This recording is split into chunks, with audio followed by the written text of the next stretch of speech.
Abra sua Bíblia em 2 Reis, capítulo 6. A nossa última ministração deste ciclo de propósito.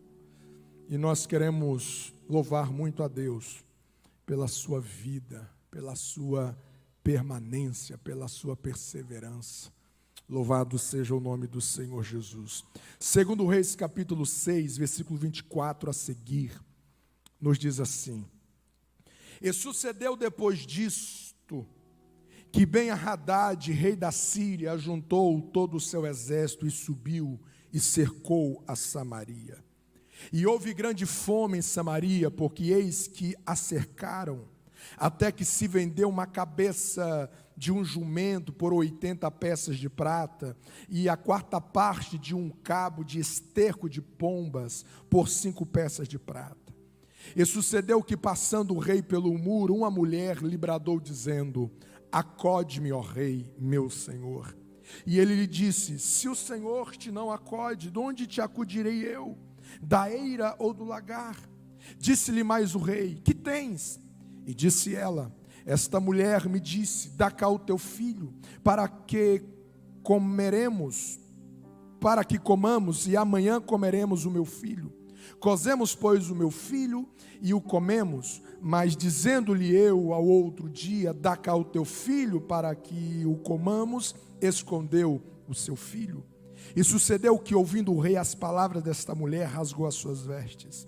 E ia passando pelo muro, e o povo viu que o rei trazia cilício por dentro sobre a sua carne, e disse: Assim me faça Deus o outro tanto, se a cabeça de Eliseu, filho de Safate, hoje ficar sobre ele. E estava então Eliseu assentado em casa, e também os anciãos estavam assentados com ele. E enviou o rei um homem adiante de si, mas antes que o mensageiro viesse a ele, disse ele aos anciãos: Vistes como o filho do homicida mandou tirar-me a cabeça? Olhai, pois, que quando vier o mensageiro, fechai-lhe a porta, e empurrai-o para fora com a porta. Porventura não vem após ele o ruído dos pés do seu senhor? E estando ele ainda falando com ele, eis que o mensageiro descia a ele, e disse: Eis que este mal vem do Senhor. Que mais, pois, esperaria do Senhor? Então disse Eliseu: Ouve a palavra do Senhor. Assim diz o Senhor: Amanhã, quase a este tempo, haverá uma medida de farinha por um ciclo, e 2 medidas de cevada por um ciclo, à porta de Samaria. Você pode dizer amém?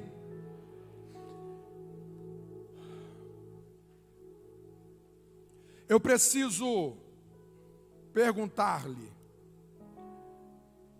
se você acredita que fora da sua zona de conforto se encontra o seu maior potencial para crescer. Você crer de que na sua zona de desconforto ou fora da sua zona de conforto está o seu maior potencial para crescer? Você acredita no que a Bíblia vai nos falar a respeito de homens como Jó, que nos momentos das suas maiores perdas foram momentos em que ele mais cresceu, que nos seus dias de fartura, nos seus dias de conforto, jamais ele havia crescido na estatura que as suas perdas o fez crescer? Você crer nas Escrituras quando fala que as maiores, as melhores cartas que o apóstolo Paulo vai produzir para a igreja, elas foram elaboradas dentro de uma desconfortável e subhumana prisão? Você consegue crer de que a Bíblia diz que todas as coisas cooperam para o bem daqueles que amam a Deus. Você crer nisso? De que quando você está nas suas batalhas, de quando você está nos seus enfrentamentos, você está diante do seu maior potencial para crescer, frutificar e conhecer a Deus. Você acredita de que o único lugar em que os navios estão seguros é quando eles estão em seus portos? Mas quem diz que os navios foram construídos para ficarem atracados em seus portos? Quem diz de que mar sereno e tranquilo constrói marinheiros excelentes? Você crer mesmo de que quando as lutas, quando as adversidades nos encontram, nós estamos diante de um ambiente fértil para nos fazer amadurecer, para nos fazer crescer, para nos tornar mais dependente de Deus, para mexer na nossa masculinidade, para mexer na sua feminilidade, para melhorar, aperfeiçoar o seu casamento, aperfeiçoar as virtudes de Deus que já está dentro de você. Você crê nisso? Diga amém. A pergunta, a partir dessa consciência, é: por que que muitas vezes, diante dessas batalhas, nós naufragamos? Por que que quando as más notícias nos assaltam, quando os nossos planos bem elaborados não dão certo, quando os nossos alvos pessoais tão bem sonhados não são alcançados, nós somos quebrados, nós somos partidos? E alguns acabam trilhando caminhos de derrotas e de fracassos quase que irremediável. Por quê? Eu entendo que uma das razões pela qual nos faz naufragar, fracassar em meio às adversidades, é porque quando elas vêm, nós perdemos a nossa lucidez. Esta noite eu quero vos falar a respeito, não perca a sua lucidez diante do caos.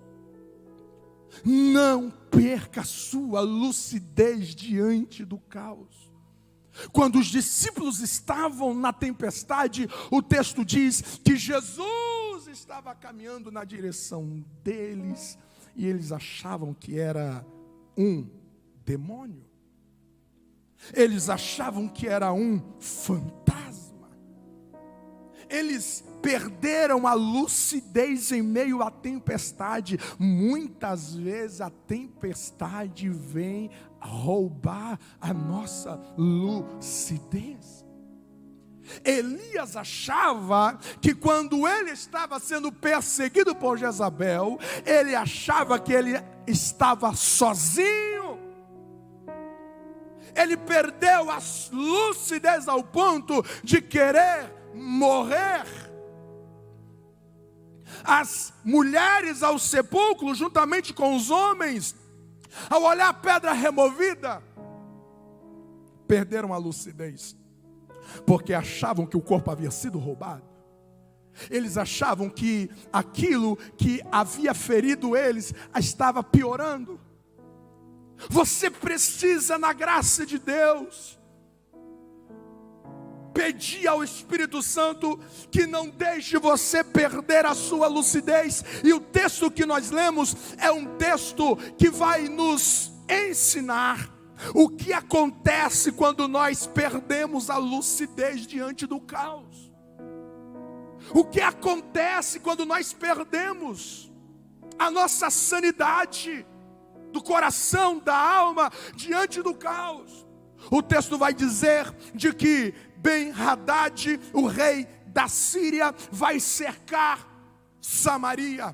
Ele já havia preparado 2 armadilhas contra Samaria. A primeira, ele preparou emboscada para o exército de Samaria, mas o texto diz que o profeta revelava e as emboscadas não davam certo. Você crê de que Deus está desmanchando muitas emboscadas contra nós?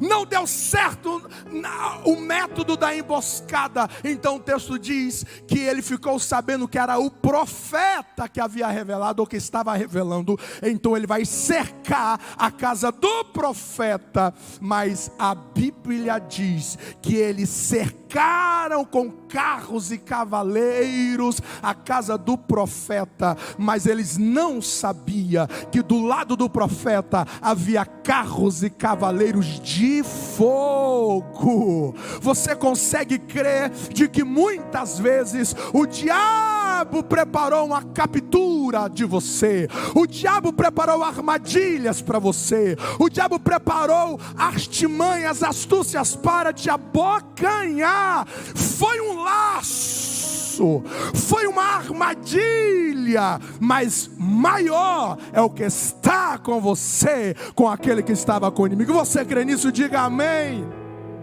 Não deu certo a primeira tentativa, não deu certo a segunda tentativa, então o diabo vai tentar a terceira através de Ben-Hadad. Você precisa entender isso. O diabo sempre vai subir de nível para te destruir. O diabo sempre vai elevar o nível para tentar te fazer fracassar. Ele sempre vai evoluir para te desconstruir. E então a terceira tentativa, ele não vai tentar capturar o profeta, ele não vai fazer emboscada para o exército, ele vai cercar a cidade, e este cerco não permitirá que nada e ninguém saia e nada e ninguém entre, de sorte que esta cidade foi consumindo todo o mantimento, todo o alimento que havia nela. O texto vai nos dizer de que foram vários dias, semanas, meses, o caos se instalou, o caos se estabeleceu.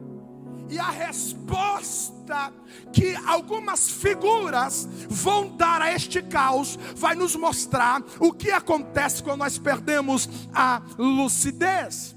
O texto vai nos dizer no versículo 25 de que quando nós perdemos a lucidez diante do caos, nós passamos a supervalorizar o que não é valorizável, porque o texto vai dizer de que eles vão pagar uma quantia enorme por uma cabeça de jumento. Gente, você paga muito caro por uma picanha, por um filé mignon. Mas você imagina, se nós traduzíssemos aqui em nossa moeda, nós estaríamos falando de mais de R$1.000. Você pagaria em uma cabeça de jumento? Não. Mas quando a escassez se estabelece, quando o caos se instaura, aquilo que não tem nenhum valor diante da sua lucidez e sanidade começa a ser supervalorizado. Comportamentos, posturas, reações, ferramentas, começa a ser supervalorizado. Quando eu perco a lucidez, eu começo a valorizar aquilo que eu não deveria estar dando atenção. Eu começo a colocar energia naquilo que eu não deveria colocar energia. Eu vou derramando as minhas forças nos meus temperamentos descontrolados. Eu vou derramando as minhas forças, minhas energias em descontroles, eu vou valorizando o que estão falando mal de mim, eu vou valorizando aquilo que estão pensando mal de mim, eu vou supervalorizando aquilo que o inimigo está falando contra mim, e eu começo a dar atenção para aquilo que não merece a minha atenção. Eu começo a dar um zoom naquilo que eu não deveria me importar. Quando você perde a lucidez, você começa a supervalorizar aquilo que não merece o tal valor. Você me entende? Diga amém. Quando eu perco a lucidez diante do caos, eu passo a acrescentar dores às minhas dores. Olha o que o texto vai dizer: já estão com fome, a coisa está ruim, a situação está caótica, está difícil. Amados, quando se fala de fome, eu vou te falar uma coisa: a fome desestabiliza, a fome mexe. Eu não estou falando de vontade de comer, estou falando de fome, de fome. Agora olha o que o texto diz: o caos estava lá, e duas mulheres entram num acordo, mas num acordo insano. Quantos acordos que nós fazemos na vida, que são acordos insanos, acordos insanos. Quando alguém deixa o casamento para seguir uma outra relação a partir de uma infidelidade, isso é um acordo insano. Quando alguém vai fazer um negócio aonde que ele está super explorando o outro, está sendo desleal, ele está fazendo um acordo insano.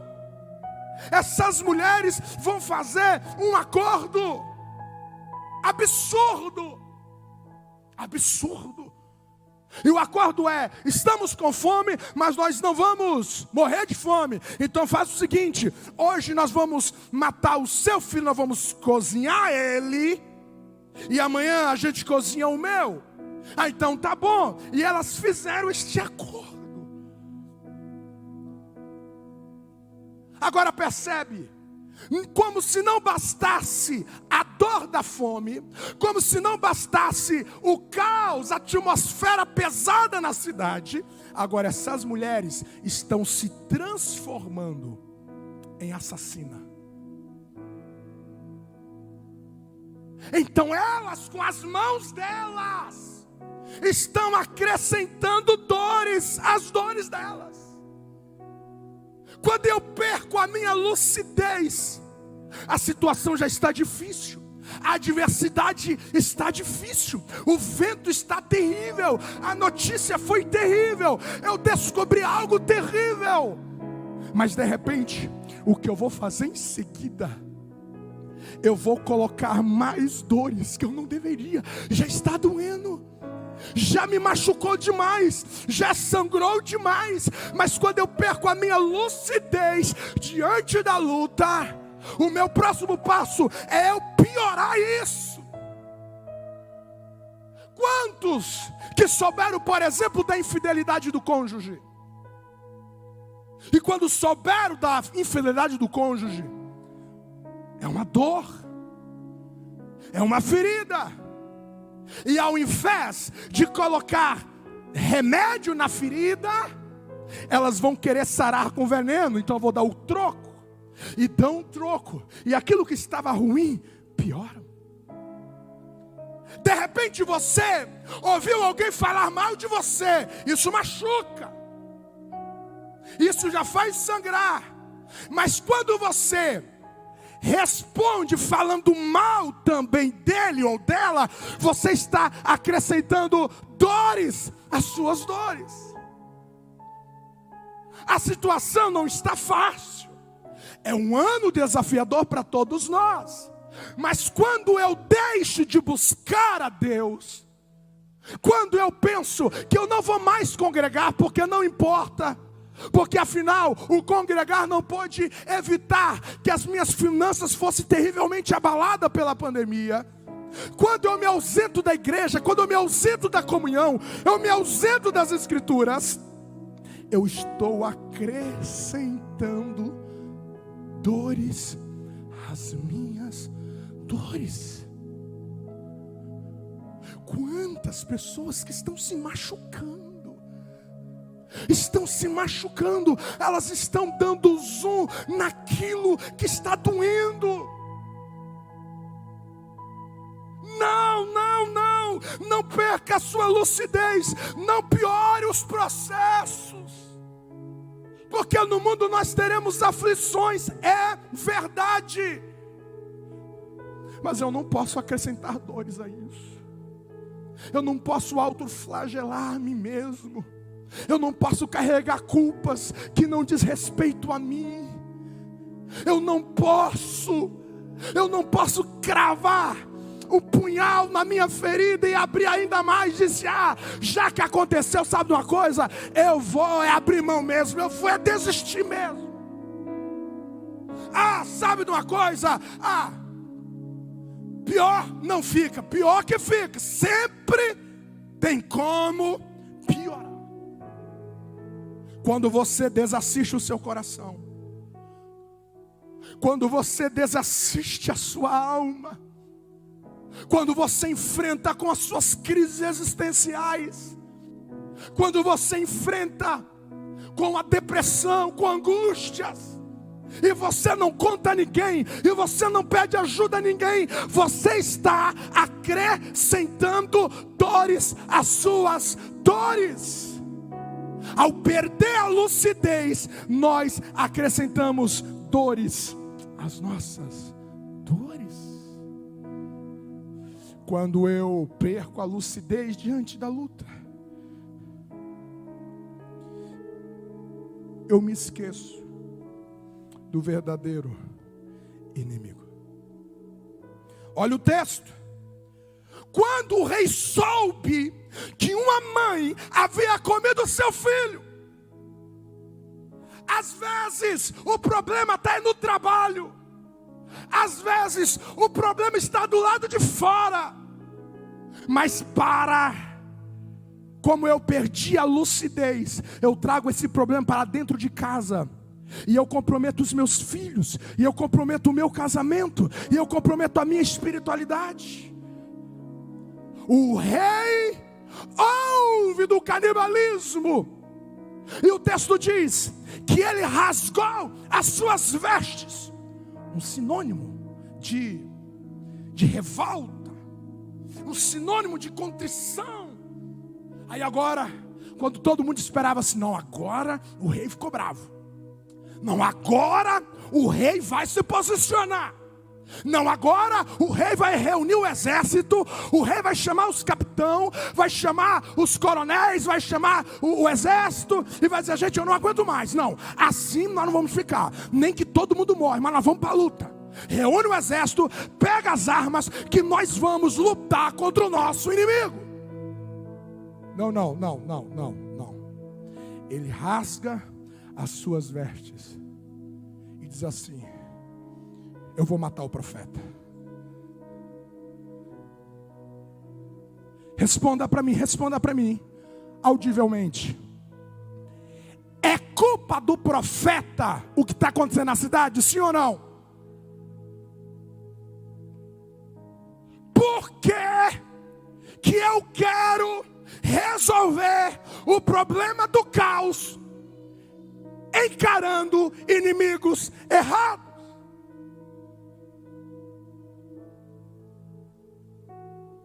Por que muitas vezes nós queremos solucionar as nossas batalhas, mas nós estamos ainda a encarar inimigos errados? Nós estamos sendo sabotados como o cavalo de Troia.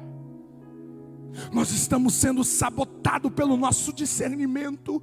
Nós estamos sendo sabotados pelos nossos olhos, porque muitas vezes eu estou a pensar de que o meu verdadeiro inimigo é o marido, que o verdadeiro inimigo é a esposa, que o verdadeiro inimigo é os pais, que o verdadeiro inimigo são os filhos, que o verdadeiro inimigo é o sócio, que o verdadeiro inimigo são aqueles que não gostam de mim. Estes podem até ser usados pelo teu verdadeiro inimigo, mas eles não são o seu real inimigo, porque a nossa luta não é contra carne e nem contra sangue, mas contra principados e potestades que estão nas regiões celestiais. O grande problema é que muitas vezes eu quero solucionar o meu caos financeiro, e eu acho que esse caos financeiro é porque alguém está fazendo macumbaria contra mim. O meu caos financeiro é porque muitas pessoas são injustas comigo. Mas muitas vezes o seu inimigo não é o que as pessoas estão a fazer com as suas finanças. Às vezes o seu maior inimigo é a sua própria avareza. É a sua avareza que não deixa você ter um coração generoso. É a sua avareza que todas as vezes que você ouve de dízimo e de oferta, isso azeda o seu coração. Às vezes o seu maior inimigo não é este que você está a eleger diante de você. Muitas vezes nós achamos que o inimigo de Davi poderia ter achado que o seu primeiro inimigo era Eliabe. Mas não.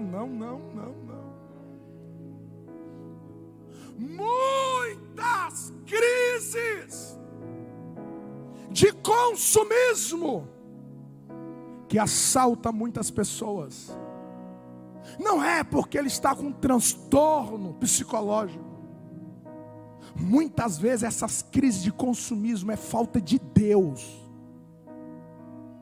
é falta de comunhão com Deus. Muitas vezes doenças psicossomáticas que começam a evoluir em mim e a assaltar o meu corpo, não tem as suas raízes aonde que eu estou elegendo, mas podem ser na ausência de fé, na ausência de confiança, de eu não crer no que Deus já liberou para mim, de eu não confiar no que Deus já disse ao meu respeito e ao meu futuro.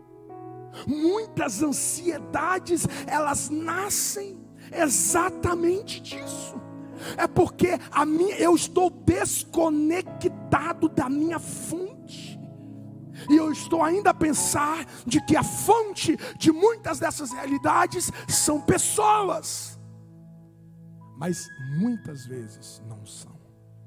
Porque quando eu perco a minha lucidez, eu começo a lutar com inimigos errados. Eu me afasto de onde que eu não deveria me afastar. Eu rompo de pessoas que não deveriam romper. Ou às vezes eu abraço aquilo que eu deveria me afastar. Eu deveria ficar em silêncio, mas eu continuo falando. Ou eu deveria falar, mas eu permaneço passivo. Quando eu perco a lucidez, eu posso eleger inimigos. Não, Ben-Hadad, não, rei de Israel, não. O seu inimigo não é Eliseu, o seu inimigo é Ben-Hadad. O seu inimigo é lá, não é esse. Reúne as suas forças para você lutar com seu verdadeiro inimigo. Eu quero ministrar uma palavra sobre a tua vida esta noite. Se você crer, levante uma das suas mãos que eu quero ministrar sobre ti. Em nome de Jesus, receba o verdadeiro discernimento do Espírito Santo para você não lutar com inimigos inimigos errados, Deus abrirá os teus olhos, Deus irá aguçar os teus sentidos espirituais. Tu não vai derramar as suas energias com inimigos errados. Deus abrirá a tua alma, Deus abrirá os teus olhos para que você enxergue e para que você venha nocautear o teu verdadeiro inimigo. Se você crê nisso, aplauda ao nome do Senhor Jesus.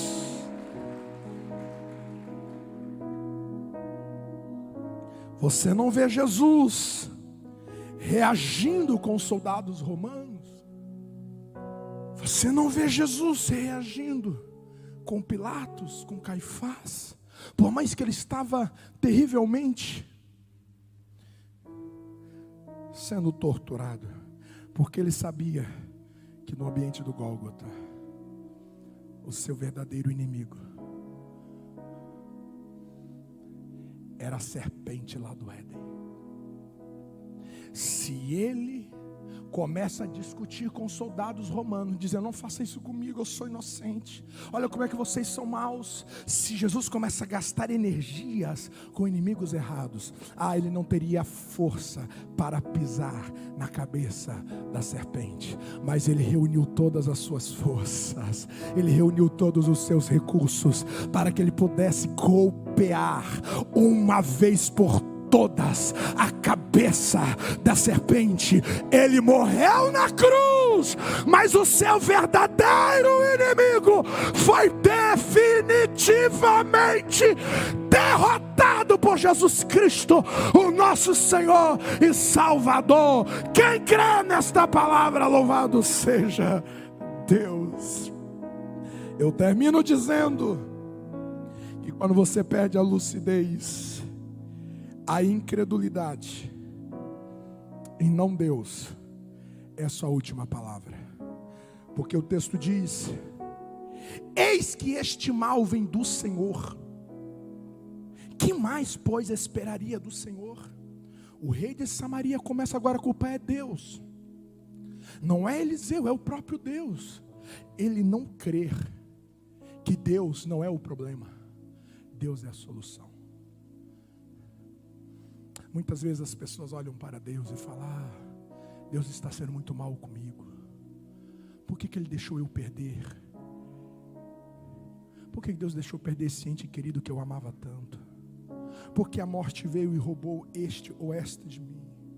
Por que Deus deixou eu ser diagnosticado com tudo isso?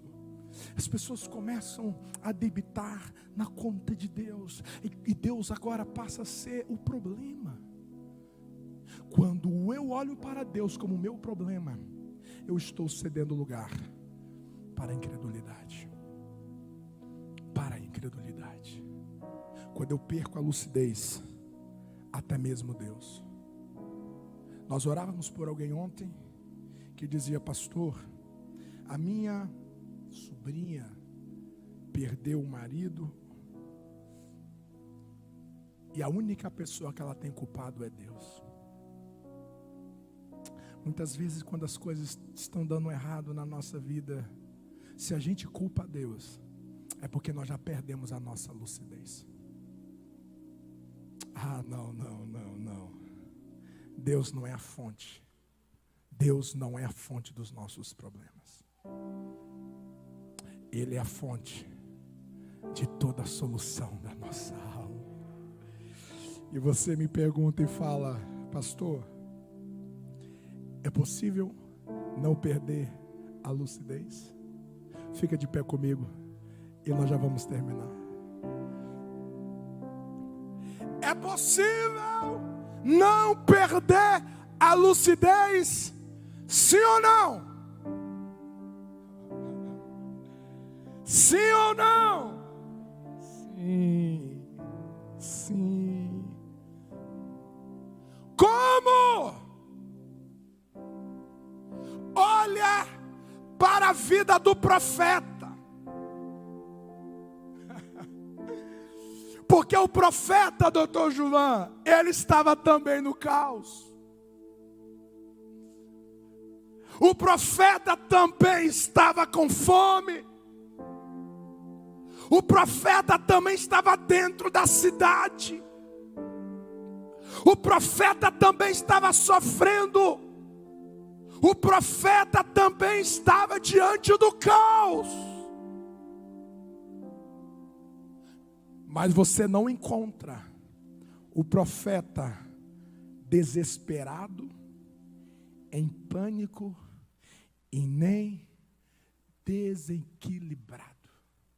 Você encontra o profeta assentado em casa. Você encontra o profeta lúcido em casa, com duas coisas. Primeiro, o profeta não deixou de ouvir Deus em meio ao caos. Ele não deixa de ouvir Deus, ele não perdeu a conexão com Deus. A fome da cidade não roubou a sua audição de ouvir Deus. Se você não perder a sua audição diante do caos, você permanecerá lúcido diante dos momentos mais difíceis da sua vida. Ele não apenas permaneceu lúcido porque ele estava ouvindo Deus, porque olha o que ele disse. Então disse Eliseu: ouve a palavra do Senhor. Ele ouviu Deus falando em meio ao caos. Eu quero te dizer esta noite que Deus fala no meio de tempestade. Deus fala no meio do sofrimento. Deus fala no meio da dor. Deus fala no meio do caos. Você crê nessa palavra? Deus falou e ele ouviu, mas ele apenas não ouviu Deus. Mas o texto fala que ele reproduz o que Deus fala. Ele verbaliza o que Deus fala. Ele ouve no meio do caos. Ele verbaliza o que ele ouviu de Deus. E ele enxerga o que ninguém está enxergando.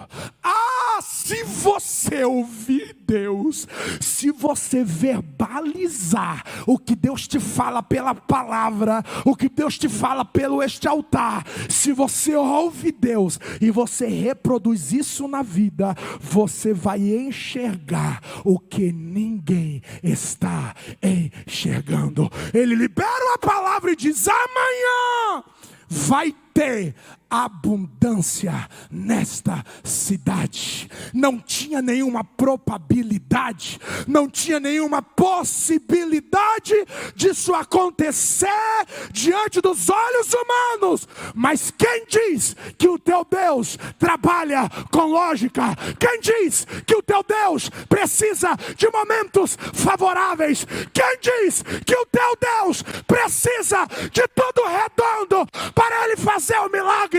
Quanto mais é impossível, quanto mais é difícil, o teu Deus te apresenta, o teu Deus te posiciona e diz: ninguém é capaz de escapar das minhas mãos, operando eu. Quem impedirá? Quem recebe esta palavra, aplauda o nome do Senhor.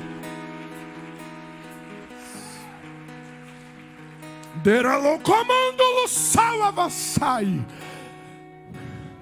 Para que você não perca a lucidez, você não pode deixar de ouvir Deus. Para você não perder a lucidez, você precisa colocar para fora o que você ouviu de Deus. Para que você não perca a lucidez, você precisa olhar além do que está diante de você. Enxerga o impossível possível, baseado naquilo que Deus te falou. Ele liberou uma promessa, Ele liberou uma palavra. Não importa quando ela vai se cumprir, se tu estiveres no lugar da vontade de Deus. Aquieta o teu coração, fica-te em paz, porque aquele que prometeu, Ele é fiel para cumprir. Quem recebe esta palavra esta noite? Perdemos a lucidez, porque nós ouvimos muito mídia. Perdemos a lucidez, porque nós ouvimos muito do caos. Nós perdemos a lucidez, porque nós ouvimos muito pessoas desconectadas com o céu. Nós perdemos a lucidez, porque nós olhamos o que deu errado lá. Nós olhamos para o que não deu certo lá. Nós perdemos a lucidez, porque nós não cremos no que Deus disse. Se Ele te disse, eu estarei convosco todos os dias, até a consumação do século, tu não estás sozinho nesta peleja. Se Ele diz que se Deus é por nós, ninguém será contra nós. Se Ele disse em todas essas coisas, sois mais do que vencedor. Se Ele diz que Ele é o teu Senhor, Ele é o teu pastor, e nada, e nada, e nada, e nada te faltará. É verdade, é verdade, é verdade, é verdade, é verdade. Se é verdade, aplauda e glorifica.